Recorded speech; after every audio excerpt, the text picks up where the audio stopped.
Bethesda is back at it this year with their standalone E3 press conference before the full show, and in true Bethesda form, they had yet another stellar performance. Let's break down their reveals by studio.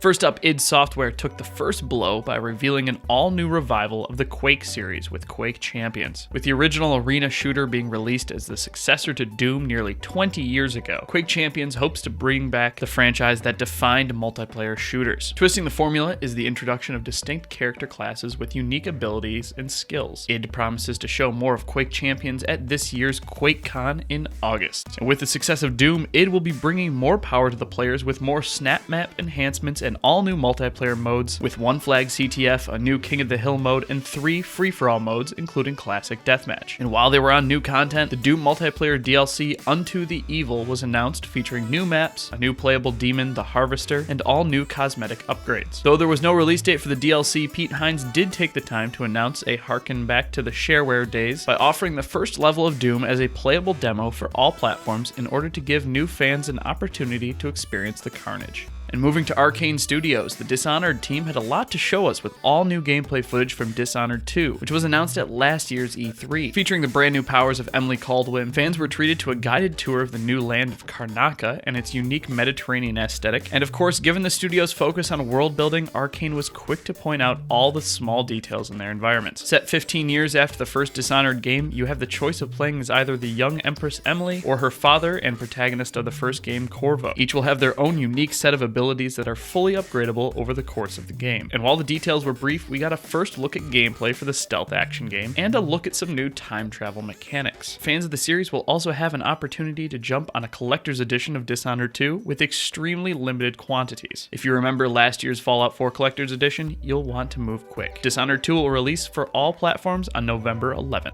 But Arcane wasn't through yet. In a truly surprising reveal, Arcane has been working on a revival of the Prey series, a shooter from the early Xbox 360 days that was acquired by Bethesda in 2011. After a long development cycle, Prey 2 was silently shelved and canceled. Apparently, Arcane Studios dusted off the sequel and have been working on it since 2013 at the earliest, if some Kotaku scoops can be believed. Now a psychological, immersive first-person game, Arcane Studios promised to announce more info at QuakeCon this August.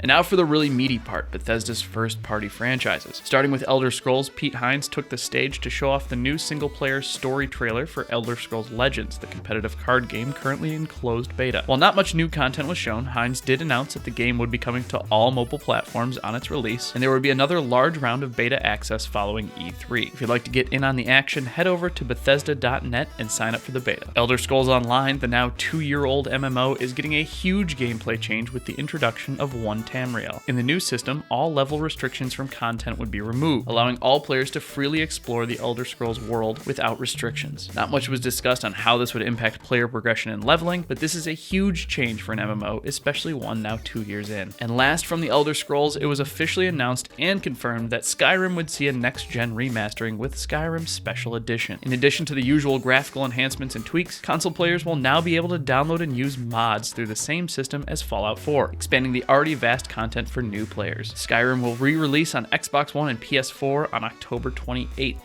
Moving from Elder Scrolls to Fallout, Todd Howard quickly announced brand new content for both Fallout Shelter and Fallout 4. The mobile Fallout Shelter is getting a lot of new content with a new quest system, sending your vault dwellers into the wasteland to discover new zones and gear. As well, the formerly mobile-only game will hit PCs this July. And Fallout 4 saw some rapid-fire DLC announcements with 3 new content packs set to release over the next 3 months. The first, Contraptions, will introduce brand new mechanical set pieces for settlements with elevators, conveyor belts, and more, but the biggest surprise is that the DLC will launch next week. Following that in July is the Vault Builder DLC, allowing for a player-created vault that can be freely built to your specifications. And last up was the Wasteland Vacation DLC in August, which seems to be another Zone DLC set in a surprisingly bustling Nuka-Cola amusement park. The final bit of surprising news from the Fallout universe came from Pete Hines' Bethesda VR reveal, announcing that Fallout 4 is coming to the HTC Vive in 2017. And that is it for Bethesda's E3 conference. There was a ton of information here from new and old franchises alike, but what are you most excited about? Let us know in the comments below. And if you'd like to stay up on all the latest gaming news, including all of this week's E3 coverage, subscribe to our channel and follow us on Twitter @GlitchFeed. And we'll be back all this week with continued E3 coverage.